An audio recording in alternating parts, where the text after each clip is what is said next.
പിതാവിൻ്റെയും പുത്രൻ്റെയും പരിശുദ്ധാത്മാവിൻ്റെയും നാമത്തിൽ ആമേൻ. പരിശുദ്ധ ദൈവമാതാവിൻ്റെ കരം പിടിച്ച് ദൈവപിതാവിനെ മുഖാഭിമുഖം കാണുവാൻ ഈ ഭൂമിയിലായിരുന്നു കൊണ്ട് മരിയൻ ഉടമ്പടി എടുത്തുകൊണ്ട് കൂടുതൽ വിശ്വസ്തയോടെ തീക്ഷ്ണതയോടെ മരിയൻ ഉടമ്പടി നിബന്ധനകൾ പാലിച്ച് മുന്നേറാൻ ഉതകുന്ന ലിവിങ് ഓറക്കിൾസ് ജീവവചസ്സുകൾ എന്ന വലിയ ശുശ്രൂഷയുടെ 32ാമത്തെ എപ്പിസോഡിലേക്ക് എല്ലാവരെയും ദൈവനാമത്തിൽ സ്വാഗതം ചെയ്യുന്നു. ഇന്ന് നമ്മൾ സാക്ഷ്യ വചന വിശകലനത്തിനായി എടുത്തിരിക്കുന്നത് ചാത്യാത്ത് മൗണ്ട് കാർമൽ ഇടവാംഗമായ ജിത ഷൈജു എന്ന ഒരു അമ്മയുടെ സാക്ഷ്യമാണ്.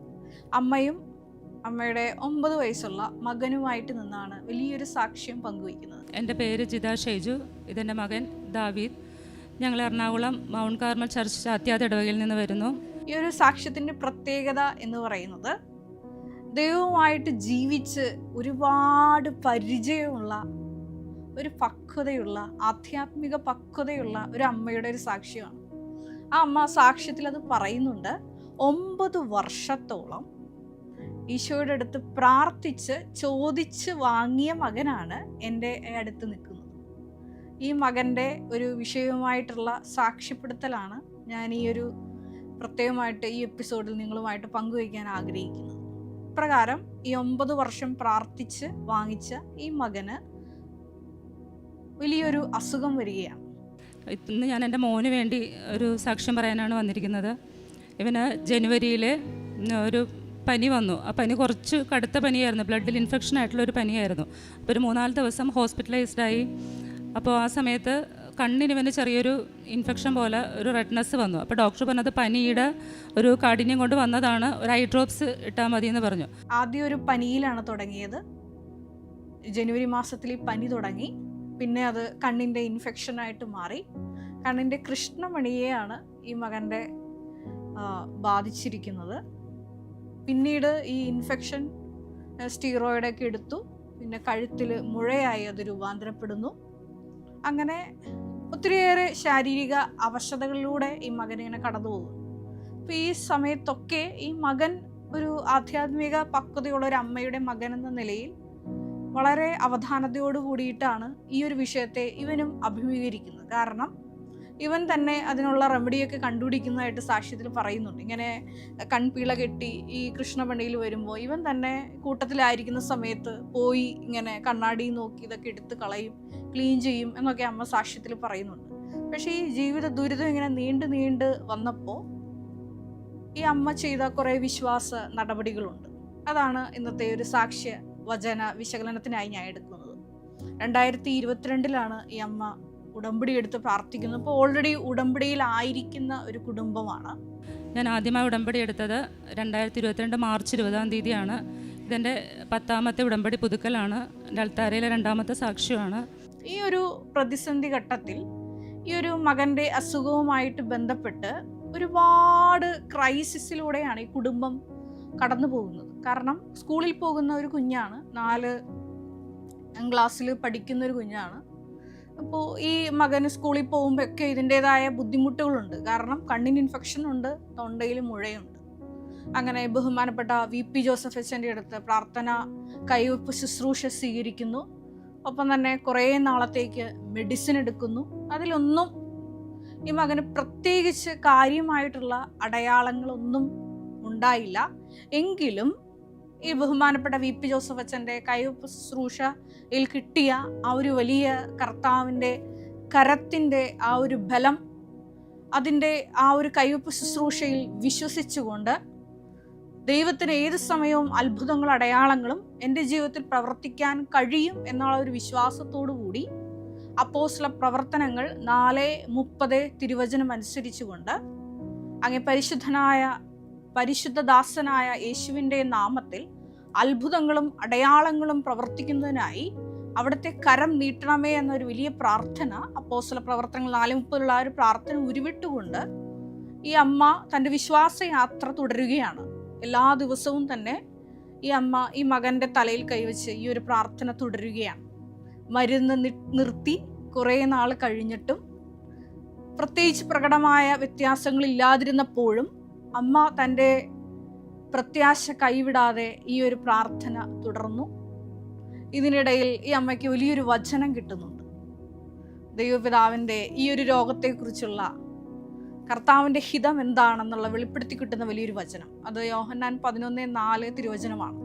ഈ രോഗം മരണത്തിൽ കലാശിക്കാനുള്ളതല്ല, പ്രത്യുത ദൈവമഹത്വത്തിനും ദൈവപുത്രൻ മഹത്വപ്പെടുന്നതിന് വേണ്ടിയിട്ടാണ്. അപ്പോൾ ഈ ഒരു സന്ദേശം ഈ അമ്മയ്ക്ക് കിട്ടിയിട്ടുണ്ട്. കാരണം ദൈവമഹത്വത്തിൻ്റെ വലിയൊരു അടയാളമായിട്ടാണ് ഈ ഒരു രോഗം ഇവരുടെ ജീവിതത്തിൽ, ഈ മകൻ്റെ രോഗം കടന്നു വന്നിരിക്കുന്നത്. അങ്ങനെ പ്രാർത്ഥനയിൽ തന്നെ മുന്നേറിയപ്പോൾ, മരുന്നുകൾ നിർത്തിയ സമയത്ത് കർത്താവിൻ്റെ ശക്തി പ്രവർത്തിച്ച് പൂർണ്ണമായിട്ട് ഈ മകന്, സർജറിയൊക്കെ പറഞ്ഞിരുന്ന മകനാണ്, കണ്ണിൻ്റെ ഇൻഫെക്ഷനും ഒപ്പം തന്നെ മുഴകളെല്ലാം അപ്രത്യക്ഷമാവുകയാണ്. വലിയൊരു സാക്ഷ്യമാണ്. എനിക്കിവിടെ വന്ന് സാക്ഷ്യം പറയാൻ പറ്റുള്ളൂ. അതിനോട് എന്നെ സഹായിക്കണമെന്ന് പറഞ്ഞ് ധ്യാനം കൂടുമ്പോഴും ഡെയിലി ബ്രെഡിലൊക്കെ ഞാൻ സാക്ഷി. അപ്പോൾ ആ സമയത്ത് ഡെയിലി ബ്രെഡിൽ വേറൊരു കൊച്ചിന് ഇതുപോലെ FNAC ടെസ്റ്റിൻ്റെ ഒരു കമൻറ്റ് കണ്ടപ്പോൾ ഞാൻ ആ കൊച്ചിനും കൂടെ വേണ്ടി പ്രാർത്ഥിക്കുമായിരുന്നു. അങ്ങനെ ഇപ്പം അത് കംപ്ലീറ്റ് ആയിട്ട് മാറിയിട്ടുണ്ട്. ഞാനപ്പോൾ എൻ്റെ ഒരു സാക്ഷ്യം പറയുമ്പോൾ നമുക്ക് ഡോക്ടറുടെ ഇത് വേണം. അപ്പോൾ ഞാൻ ഡോക്ടറുടെ അടുത്ത് കൊണ്ടുപോയി, 2 പേരുടെ അടുത്ത് കൊണ്ടുപോയി ഞാൻ ഈ കാര്യം പറഞ്ഞിട്ടുണ്ടായിരുന്നു. ഇതേപോലെ വന്ന് ഇത്ര ആൻറ്റിബയോട്ടിക്കൊക്കെ കഴിച്ചതാണ്. അപ്പോൾ 2 പേരും നോക്കിയിട്ട് പറഞ്ഞു ഇപ്പോൾ കുഴപ്പമൊന്നുമില്ല, ഒരു പ്രശ്നവും ഇല്ല എന്ന് പറഞ്ഞു. അതിനും പൂർണ്ണമായിട്ട്. അപ്പോൾ ഞാൻ ഓർത്ത് ആ മരുന്ന് കഴിക്കുന്ന സമയത്ത് ഞാൻ തൈലം ഇടുന്നുണ്ട്. അന്നത് മാറിയാൽ അത് മരുന്ന് എന്നുള്ളൊരു ഇതും കൂടെ അതിൻ്റെ അകത്തുണ്ട്. മരുന്ന് കൊണ്ട് മാറിയെന്ന് വരും. ഇത് മരുന്നില്ലാണ്ട് തൈലം മാത്രം ഉപയോഗിച്ച് ദൈവത്തിൻ്റെ അനുഗ്രഹം കൊണ്ട്, അമ്മയുടെ ഇടപെടൽ കൊണ്ട് മാത്രം എൻ്റെ കുഞ്ഞിന് സൗഖ്യം കിട്ടിയാന്നുള്ളൊരു സാക്ഷ്യത്തിന് വേണ്ടിയിട്ടാണ് ഇത് വന്നത്. അപ്പോൾ ഞാൻ ഇവനെ പ്രാർത്ഥിക്കുന്ന സമയത്ത് ബൈബിൾ വായിക്കുമ്പം എനിക്ക് 2 വചനങ്ങൾ കിട്ടി. ഒരു വചനം, ഇത് ഈ രോഗം മരണത്തിൽ അവസാനിക്കാനുള്ളതല്ല, പ്രത്യേക ദൈവത്തിൻ്റെ മഹത്വം ദർശിക്കാൻ വേണ്ടി. അതെനിക്ക് ഭയങ്കര ഒരു ആശ്വാസമായിരുന്നു. അപ്പോൾ ആ ഒരു വചനവും ഞാൻ ഏറ്റുപറഞ്ഞ് പ്രാർത്ഥിക്കും. പിന്നെ തൻ്റെ പരിശുദ്ധ ദാസനായ യേശുവിൻ്റെ നാമത്തിൽ രോഗശാന്തിയും അത്ഭുതങ്ങളും അടയാളങ്ങളും സംഭവിക്കാൻ അവിടുത്തെ കൈകൾ ഉയർത്തണമേ എന്നുള്ളൊരു വചനം, അതിവൻ്റെ തലയിൽ കൈവച്ച് ഞാൻ പ്രാർത്ഥിക്കുമായിരുന്നു. അങ്ങനെ ആ 2 ഇതിൽ നിന്നും പൂർണ്ണമായിട്ടും സൗഖ്യം കിട്ടി. ഇപ്പോൾ ഒരു കുഴപ്പമില്ല. അതാണ് എൻ്റെ ഏറ്റവും വലിയ ഒരു സാക്ഷ്യം. അതാണ് ഈ സാക്ഷ്യം കേട്ടപ്പോൾ ഒത്തിരിയേറെ വചനങ്ങൾ എൻ്റെ മനസ്സിലോട്ട് ഓടി വന്നു. അതിൽ ഒരു വചനം എന്നുള്ളത് യോഹന്നാൻ്റെ സുവിശേഷം 9-ാം അധ്യായത്തിൽ അന്ധനായ വ്യക്തിയെ കാണുമ്പോൾ ശിഷ്യന്മാർ ഈശോയോട് ചോദിക്കുന്നുണ്ട്. വലിയൊരു ചോദ്യമാണ്. ഈ വ്യക്തി അന്ധനായി ജനിച്ചത് ആരുടെ പാപം നിമിത്തമാണ്? ഇവൻ്റെ പാപം നിമിത്തമാണോ അതോ ഇവൻ്റെ മാതാപിതാക്കൾ ചെയ്ത പാപത്തിൻ്റെ ഫലമാണോ എന്ന് ഒരു ചോദ്യം. അപ്പോൾ ഈശോ അതിനൊരു മറുപടി പറയുന്നുണ്ട്. വിശുദ്ധ യോഹന്നാൻ്റെ സുവിശേഷം 9-ാം അധ്യായം 3-ാം തിരുവചനമാണ്. യേശു മറുപടി പറഞ്ഞു, ഇവൻ്റെയോ ഇവൻ്റെ മാതാപിതാക്കന്മാരുടെയോ പാപം നിമിത്തമല്ല, പ്രത്യുത ദൈവത്തിൻ്റെ പ്രവൃത്തികൾ ഇവനിൽ പ്രകടമാകേണ്ടതിനാണ്. നമ്മുടെ ജീവിതത്തിലൊക്കെ ഓരോരോ സഹന സാഹചര്യങ്ങളൊക്കെ വരുമ്പോൾ മനസ്സിൽ കോറിയിടേണ്ട ഒരു വചനമാണ്. അതായത് ഈ ഒരു പ്രത്യേക സഹനത്തിലൂടെ വലിയ ദൈവമഹത്വം കൈവരാനിരിക്കുന്നു. അതായത് ദൈവത്തിൻ്റെ പ്രവൃത്തി, ദൈവത്തിൻ്റെ ശക്തി ആ ഒരു പ്രത്യേക വിഷയത്തിന്മേലുണ്ടായി നമ്മളെ സാക്ഷികളാക്കി ഉയർത്താൻ വേണ്ടിയിട്ടാണ് പ്രത്യേകമായിട്ട് ബലഹീനമാക്കപ്പെടുന്ന ജീവിത സാഹചര്യങ്ങൾ ഉടമ്പടിയിലിരിക്കെ തന്നെ നമ്മുടെ ജീവിതത്തിൽ ഉണ്ടാകുന്നത്. അത് നമ്മളെ മഹത്വത്തിലേക്ക് ഉയർത്താനുള്ള ദൈവപിതാവിൻ്റെ വലിയൊരു സ്നേഹ പദ്ധതിയാണ്. കഴിഞ്ഞ ദിവസങ്ങളിൽ വലിയൊരു ദൈവാനുഭവം എനിക്കുണ്ടായി. കഴിഞ്ഞ തിങ്കളാഴ്ച, അതായത് ഞാൻ എൻ്റെ ആലുവ പഠനത്തിലായിരിക്കുന്ന സ്ഥലത്ത് കോൺവെൻറ്റിൽ കിടന്നുറങ്ങി എഴുന്നേറ്റപ്പോൾ ഒരു ലാറ്റിൻ വാക്ക് എൻ്റെ മനസ്സിലോട്ട് ഓടി വന്നു. ഇത് ഞാൻ രാവിലെ അലാം കേട്ട് എഴുന്നേൽക്കുമ്പോൾ ഞാൻ വലിയൊരു അഭിഷേകത്തിലായിരുന്നു. അപ്പോൾ ഈ അഭിഷേകത്തിൽ നിറഞ്ഞു നിന്നുകൊണ്ട് ഞാൻ എൻ്റെ മനസ്സിൽ ഈ ഒരു പ്രത്യേകമായ വാക്ക് പറഞ്ഞുകൊണ്ടാണ് എഴുന്നേൽക്കുന്നത്. വാക്ക് പ്രകാരമായിരുന്നു എറ്റേർണൂസ് ദേവൂസ് പാറ്റർ, അതായത് നിത്യനായ പിതാവായ ദൈവം.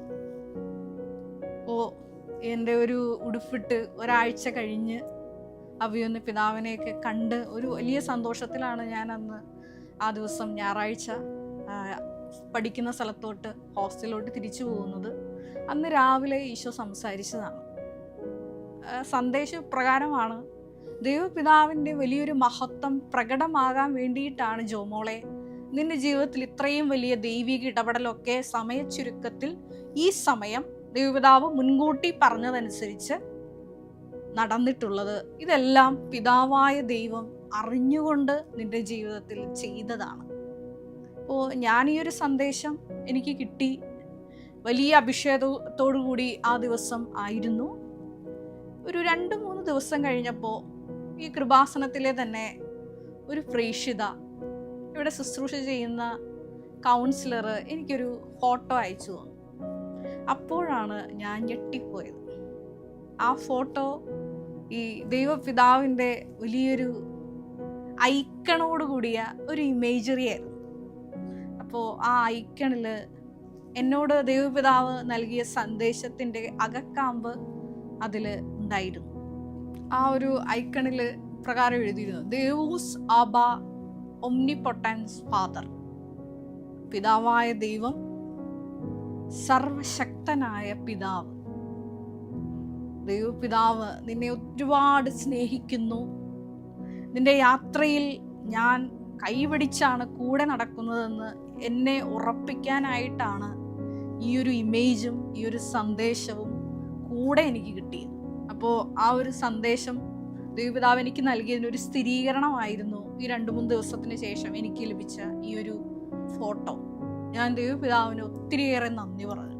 കാരണം ജീവിതത്തിൻ്റെ ഓരോ പ്രതിസന്ധി ഘട്ടങ്ങളിൽ ഒത്തിരിയേറെ ആശങ്കപ്പെടുന്ന ചോദ്യങ്ങൾ എൻ്റെ മനസ്സിലുണ്ടാകുമ്പോൾ ദൈവപിതാവ് തന്നെയാണ് പ്രത്യക്ഷപ്പെട്ടുകൊണ്ട് നാളിതുവരെ എനിക്കൊരു ഉറപ്പ് തന്നിരുന്നത്.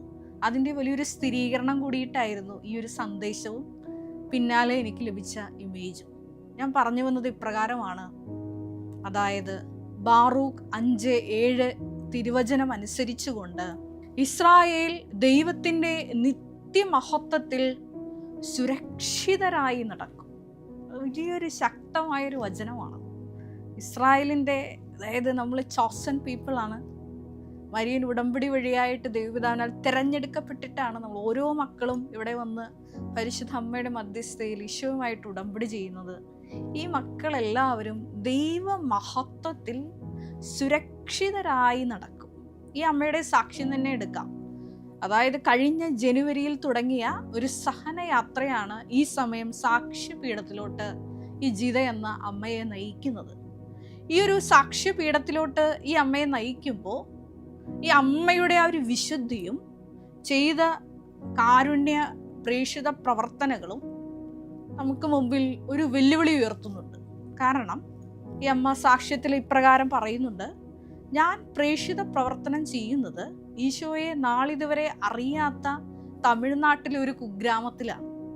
ആരാലും അറിയപ്പെടാതെ, ഈശോയെ അറിയാതെ, പരിശുദ്ധ അമ്മയുടെ ഈ വലിയ ഇടപെടലിനെ പറ്റിയൊന്നും അറിയാതെ ജീവിക്കുന്ന തമിഴ്നാട്ടിലെ ഒരു സ്ഥലത്തേക്കാണ് എല്ലാ മാസവും 5 കെട്ട് തമിഴ് പത്രവും 5 കെട്ട് ഇംഗ്ലീഷ് പത്രവും ഞാൻ പ്രേക്ഷിത പ്രവർത്തനത്തിനായി ഇവിടെ നിന്ന് കൊടുക്കുന്നത്.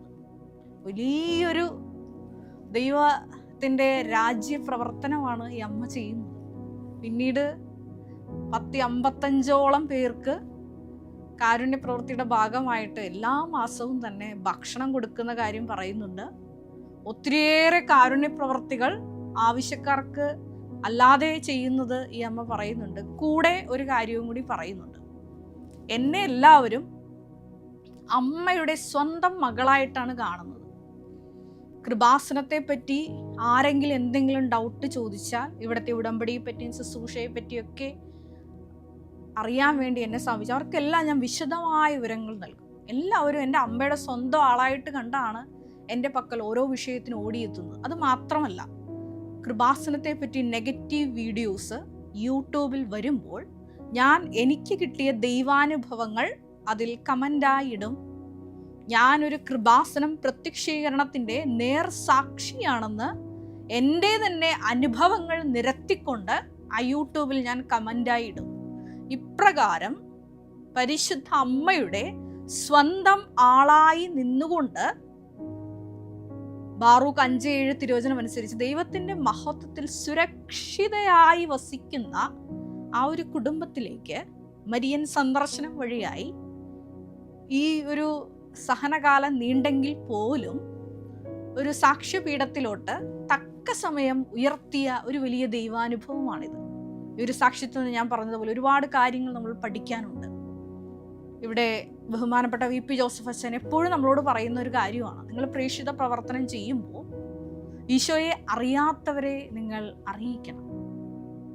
ഈശോയെപ്പറ്റി ഇതുവരെ കേൾക്കാത്ത ഇടങ്ങളിലേക്കാണ് ഇനിയും കൃപാസനത്തിൽ നടന്ന മരിയൻ പ്രത്യക്ഷീകരണത്തിൻ്റെ ഫലമായി നമുക്ക് ലഭിച്ച മരിയൻ ഉടമ്പടിയുടെ ഫലങ്ങൾ അറിയാത്ത ജനതയുടെ ഇടയിലേക്കാണ് ഈ മരിയൻ ഉടമ്പടി എടുത്ത് പുറത്തേക്ക് പോകുന്ന ഓരോ മക്കളുടെയും പ്രേക്ഷിത പ്രവർത്തനങ്ങൾ ചെന്നെത്തേണ്ടത്. അതിനൊരു വലിയ നേർസാക്ഷി കൂടിയിട്ടാണ് ജിത എന്ന ഈ അമ്മ ഇവിടെ സാക്ഷ്യത്തിൽ നമ്മളോട് പറഞ്ഞു വയ്ക്കുന്നത്. ഈ ഒരു സാക്ഷ്യം നമ്മളോട് ഒരു വെല്ലുവിളി നമുക്ക് മുമ്പിൽ ഉയർത്തുന്നു. വീണ്ടും ആരെല്ലാം ഈ കൃപാസനം മരിയൻ പ്രത്യക്ഷീകരണത്തെ, ഈ പരിശുദ്ധ അമ്മയുടെ വലിയ ദൈവിക ഇടപെടലിനെ എതിർത്ത് സംസാരിക്കുന്നുവോ അവരുടെ എല്ലാം മുമ്പിൽ സ്വന്തം സാക്ഷ്യവുമായി ഇറങ്ങിത്തിരിക്കുന്നുവോ അവരുടെ എല്ലാം കരം ദൈവമാതാവ് പിടിക്കുന്നുണ്ട്. പ്രത്യേകമായിട്ട് ആ മക്കളെ സന്ധിക്കുന്നുണ്ട്. ആ ഒരു വലിയ കൃപയിലേക്കും കൂടിയിട്ടുള്ള ഒരു ക്ഷണമാണ് ഈ ഒരു പ്രത്യേകമായിട്ടുള്ള ഒരു സാക്ഷ്യം എന്ന് പറയുന്നത്. ഒരു നിമിഷം നമുക്ക് കണ്ണുകളടയ്ക്കാം. ഈ ജിത എന്ന ഈ അമ്മയെയും മകനെയും ഈ സാക്ഷ്യപീഠത്തിൽ, വലിയ വിശുദ്ധിയുടെ പീഠത്തിൽ നിർത്തിയതിന്, അത് ദൈവമഹത്വ സാക്ഷ്യമായി നിർത്തിയതിന് പിതാവായ ദൈവത്തിന് നമുക്ക് നന്ദി പറയാം. നമ്മുടെ ജീവിതത്തിലൊക്കെ വലിയ ദൈവമഹത്വ അടയാളങ്ങൾ ജീവിതത്തിലേക്ക് വരാൻ പോകുന്നതിൻ്റെ സൂചനയാണ് ഓരോ സഹനങ്ങളും എന്ന് തിരിച്ചറിയാനുള്ള പരിശുദ്ധാത്മ അഭിഷേകം പ്രത്യേകമായിട്ട് ഈ ശുശ്രൂഷയിലൂടെ ഞങ്ങൾക്ക് ലഭിക്കണമേ എന്ന് നമുക്കൊരു നിമിഷം പ്രാർത്ഥിക്കാം. ഈശോയെ, ഞങ്ങൾ കിട്ടുന്ന അവസരങ്ങളിലെല്ലാം പരിശുദ്ധ അമ്മയുടെ ഈ വലിയ മഹത്വ പ്രവൃത്തികൾ ദൈവപിതാവിനെ മഹത്വപ്പെടുത്തുവാൻ പ്രത്യേകമായിട്ട് നിന്റെ കൈയും കാലുമായി ഈ കാലയളവിൽ പ്രവർത്തിക്കുവാൻ ഈ ശുശ്രൂഷയിലൂടെ പ്രത്യേകമായിട്ട് ഞങ്ങളെ അഭിഷേകം ചെയ്യണമേ എന്ന് പ്രാർത്ഥിക്കുന്നു. കർത്താവായ ക്രിസ്തു വഴി ഞങ്ങൾ സമർപ്പിക്കുന്ന പ്രാർത്ഥന കേട്ടുകൊള്ളണമേ. Ave Maria.